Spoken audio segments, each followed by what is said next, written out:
Don't just stand there, you ape. Give me a hand up. Nope, I'm actually okay. Thank you very much. Hello, ladies and gentlemen, true believers, how are you doing? Good afternoon, Mr. Avenger here, or just call me Mr. MA, or just Mighty Avenger, the multitasker, the one and only, and this is a movie review about Deadpool and Wolverine at your service. So, the weekend is over, and which is that it's already that today is Sunday, and here's my thoughts about the movie. I love it. This got a lot to offer, and this is highly anticipated than what I expected, but things that I did not see this coming, and yet that is so great about this movie, and everything has got to offer. Lots of action, lots of spills, and that it's a glorified of a rated R film for a superhero movie. And this is by far the best thing since Iron Man and the Avengers that combined together. But with Deadpool in the mix of it, that makes it even more crazier than ever before. And I guess that it just goes to show that just having of a team bonding and just finding having the right purposes and just having friendship.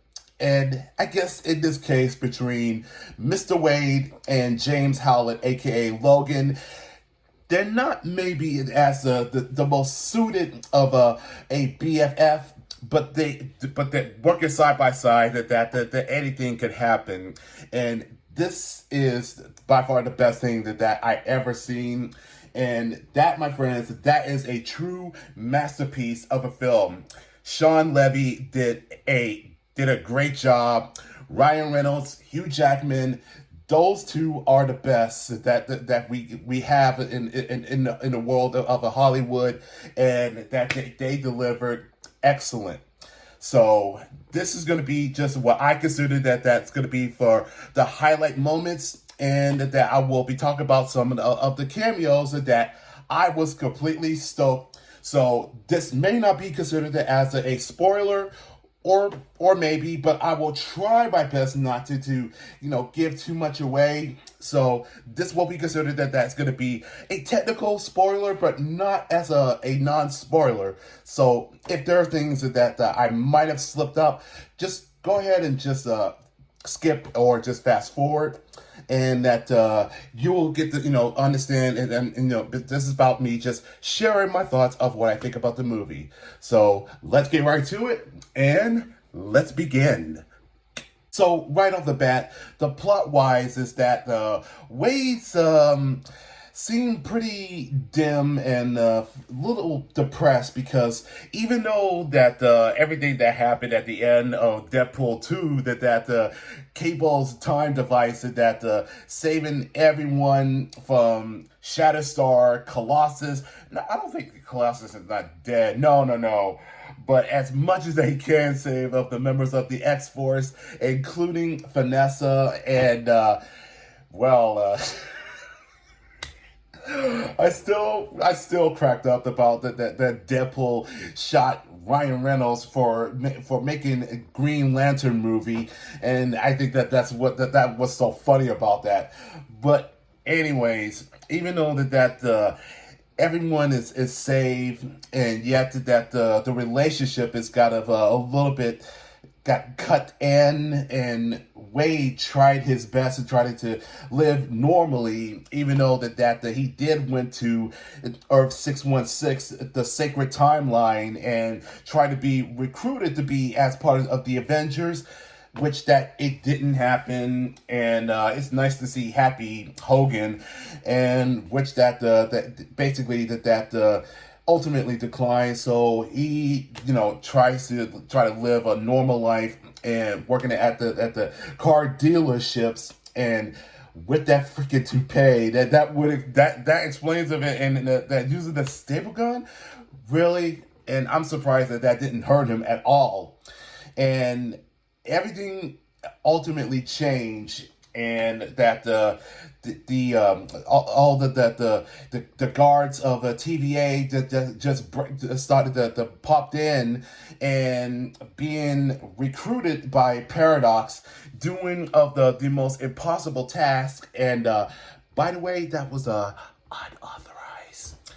That wanted Wade to have a purpose, because in the other Earth that Logan died, which that's the old man Logan from the last film that died unexpectedly, and that the chain of fences is that his world is about to be come to an end, and that's gonna end it to his world, unless Wade figures a way to the finding of another Wolverine to be as the anchor to of what's left of that world. So that's where all things has come to of a crazy of nothing but just madness, and just comes into the unexpected of the cliffhanger, and that the plot thickens.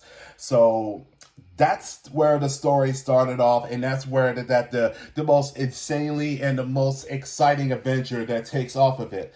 So that's where the plot wise that comes in. So if you want to see the rest of the movie, then I insisted that you guys need to see that for yourself. So with that, now this is where I am going to talk about the highlight moments, and then I will go straight to the cameos and give it the best of my thoughts about this. So just bear with me, and things like that is that I can remember some of the things, and there are some I don't. So let's go right to it with the highlights. So at the beginning, that Wade just desecrated of Logan's grave, digging it down, and he was sadly disappointed that the fact that he's been dead for the last few years, give or take, and all that you see is just nothing but just remains of Logan's old skeleton bones that's laced with adamantium, and just instantly having a conversation with him, and that his world is about to come to an end, and being hunted down by the TVA troops, and that the most thing that is so disturbing, and it's hilarious. It's just taking piece by piece and throwing everyone, and just slicing, dicing, hacking, all that you can name of every category to A, B, C, and Z. And what's even more, that the entire opening that just gives that Deadpool fully dance off and singing Bye Bye Bye by NSYNC. That is the most insane moment, and it is just nuts. I mean, he was just really get into it and just shaking his booty, and it is just it's just ridiculous. I just never seen anything like that ever. And almost to the end, that he just took pieces of the forearms that has the claws, and tries to mimic the pose, and just like that, and that's where the title card popped in, and that was it. I was like, oh my god, this is so ridiculous. I just never see anything like that.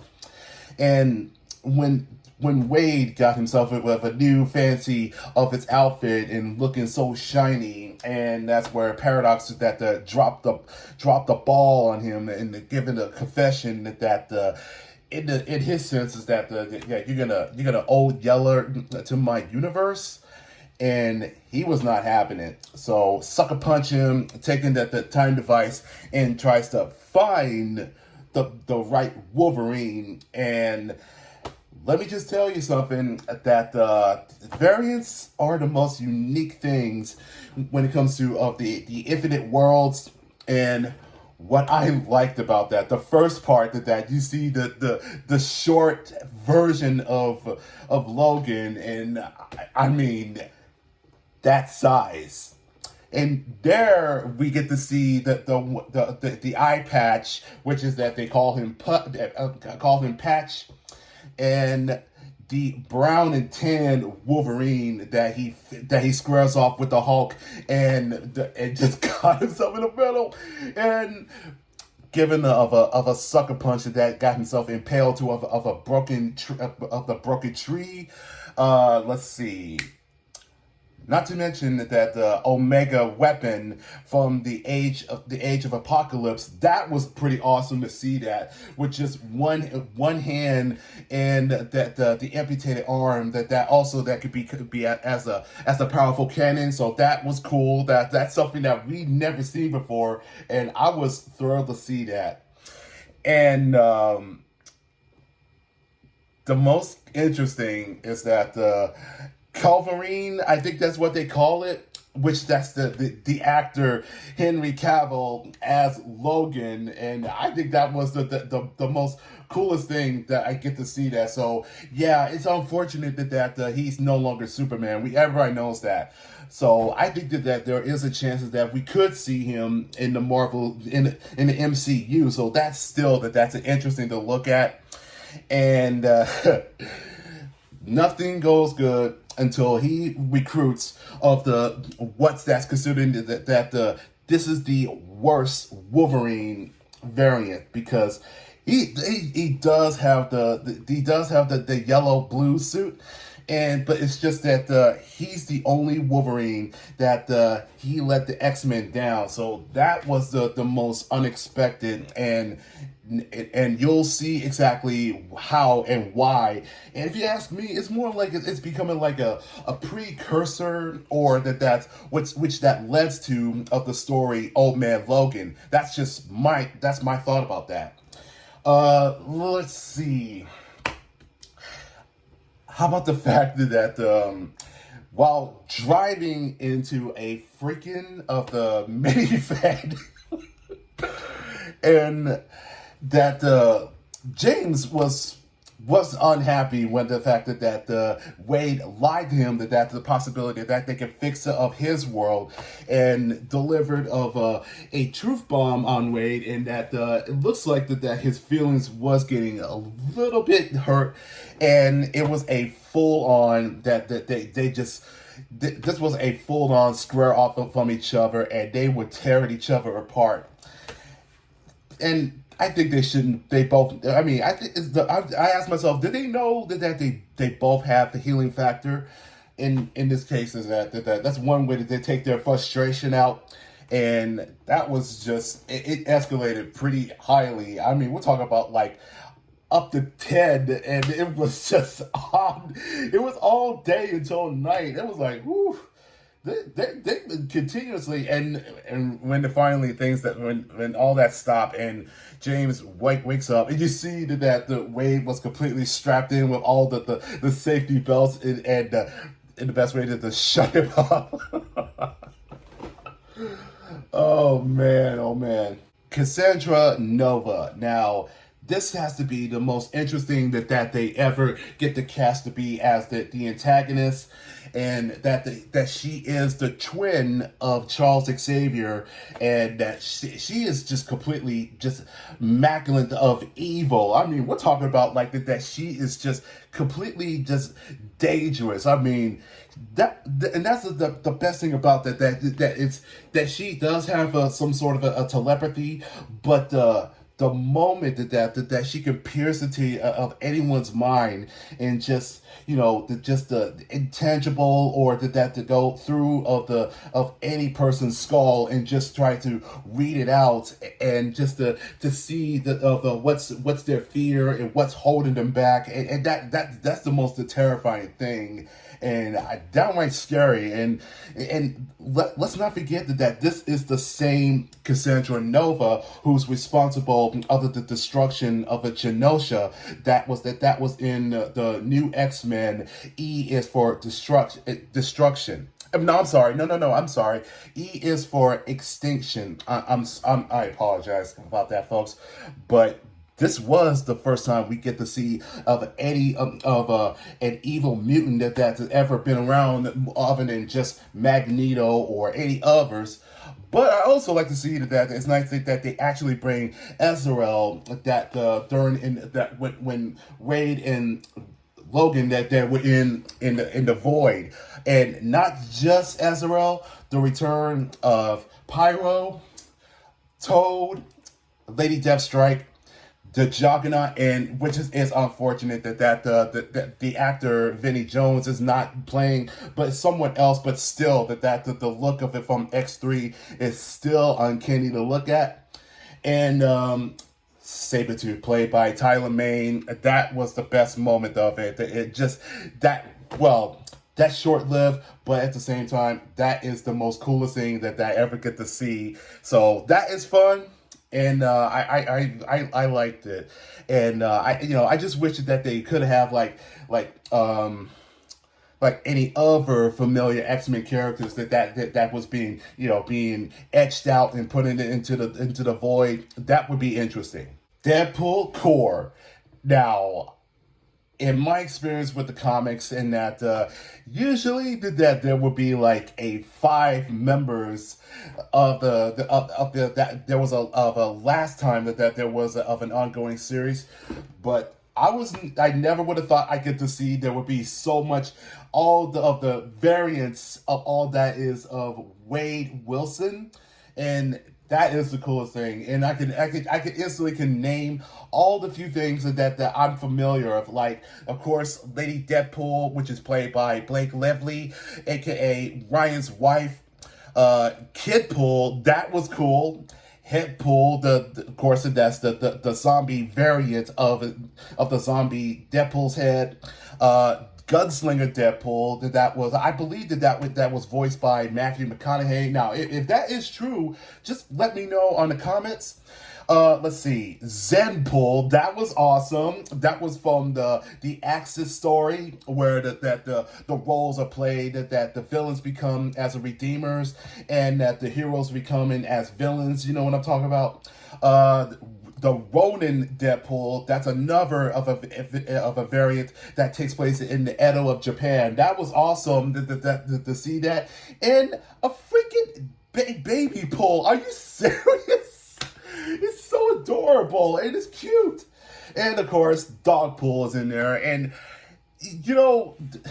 Nice Pool, that's played by Ryan Reynolds, and he's just too nice. I'm sorry to say that, but he is, and I think that he is the weakest of the variant of Deadpool, because he's the only one that doesn't have the healing factor, and that's really unfortunate because he was being super nice. And with the 24 karat gold palette of the Desert Eagle guns, because that is pretty sick. And not to mention Deadpool to the 2099. That's also awesome to have that there. So that's cool. And the moment that they're ready to go strike all the variants, and Logan just pulls his mask and just wears it, and which is that this is what I'm right here. I was wondering, like, when did it took so long for that?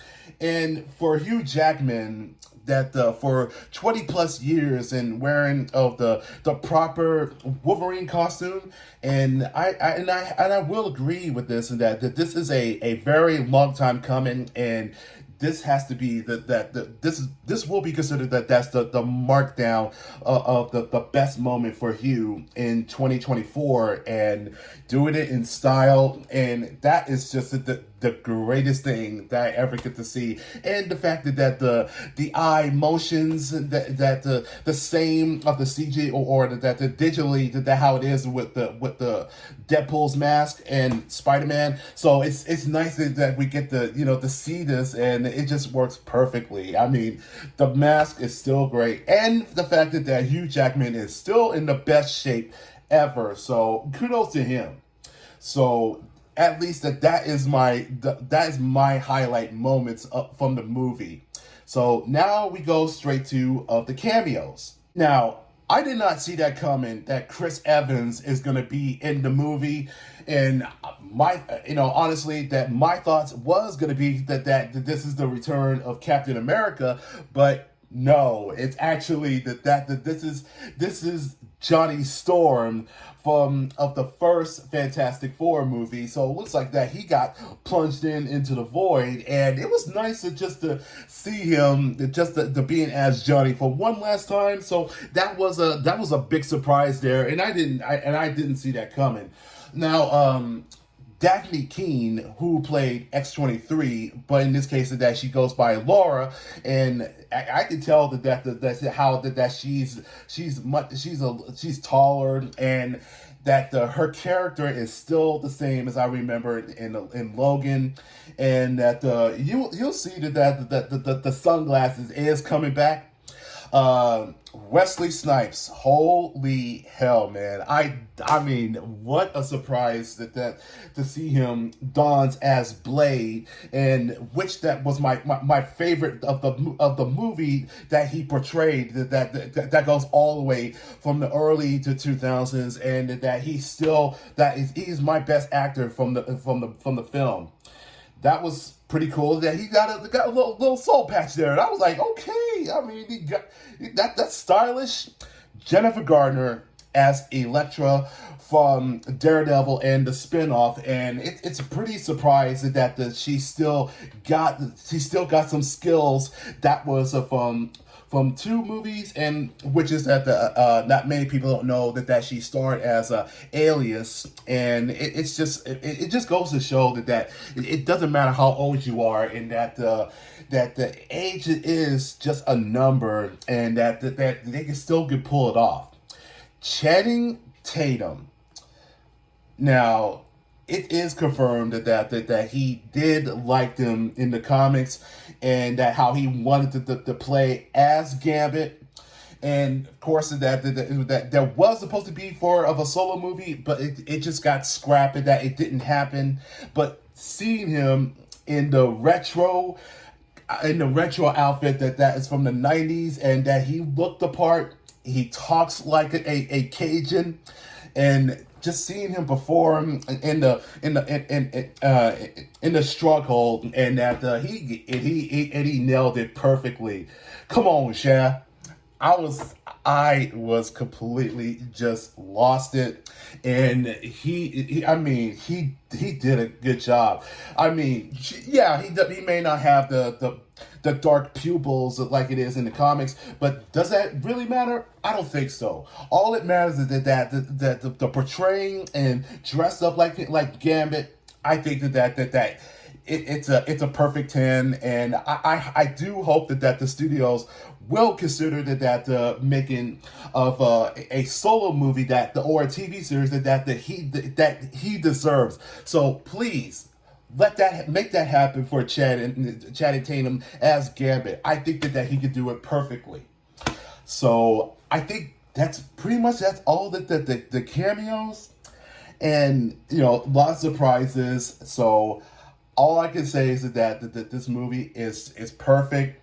Great story, and such of a deep story. And I kid you not that the movie lasted about like 2 hours and 50 minutes. I guess. I mean, it was a long time, and by the time that the movie ends, it was almost like 12:30, and I was like, oh my goodness, that was a very long one, but it was a good one, and I think that 80 possibilities that can happen. I think that things will happen, and and I do believe that we could get to see of the mutant saga that's going to be what's going to happen throughout for the next year and beyond. Because I think that we should deserve to have an X-Men movie in the Marvel MCU, or that's going to happen of the Secret Wars. And speaking of which, I did hear that it's been confirmed from San Diego Comic-Con that all the efforts, the plots and the plans of Kang being as the main villain, I think that's now being switched in that Robert Downey Jr. is confirmed that he will play as Doctor Doom. But in my beliefs is that this could be the variant where Tony Stark is corrupted, and which that is another variant. And I believe that this is based on of the what if stories, in that where Doctor Doom that trick Tony and having their minds switch, and that for Doom to have all the fame and all the fortune to make him be this powerful. And that's where that I think there was that he dons of the Doctor Doom armor, but in the Iron Man color, and where in. And of course, Tony in the body of Victor Von Doom, what dons wearing of the Iron Man armor, but with Doctor Doom's color. So you'll know exactly what I'm talking about. But this is surprising, and I think that this is going to be the most interesting and the most intriguing moment that we ever get to see. And I can't imagine what's going to be like if Peter Parker or everyone that's ever been close, like Pepper, happy to see the evil Tony, and for especially to Peter that Peter sees Tony as a surrogate father figure, and being in the Doctor Doom clad armor. I mean, this could be the most interesting story that the Russo brothers that ever came up with this. And seeing the clip of the surprising that Doctor Doom unveils himself as Mr. Downey Jr., that was an epic of a proportion. So that is a big surprise. So now it's confirmed that there are two movies, which is Avengers, Doomsday, and Secret Wars. And I think that probably that what's going to be like that this is where the merger is going to happen, and that is going to be as the Earth 616 Prime Earth, that every hero that's going to be in this one in this one whole universe. If it was like it in the comics, then there's a chance that it's likely that's going to happen. But you didn't hear from me. But I am just a Marvel fan comic. I am a Marvel comic fan, and this is what I do because I collect stories and checking out of your favorite heroes, and which that leads to an epic stories that's worth to talk about. But if you guys do decide to go see the movie, I insist you go ahead and check it out, because this is the worth of the waiting, and that Rotten Tomatoes did score it as 98% that this movie is awesome. So I hope you guys enjoy it, and be sure that leave a likes and also leave a comments down below. That was a movie review, and this is just all it's just some thoughts and some highlight moments and cameos. So I didn't want to tell you what happens at the end, so I'd rather that you see that for yourself. And words of a mighty himself, take care, peace, and matane.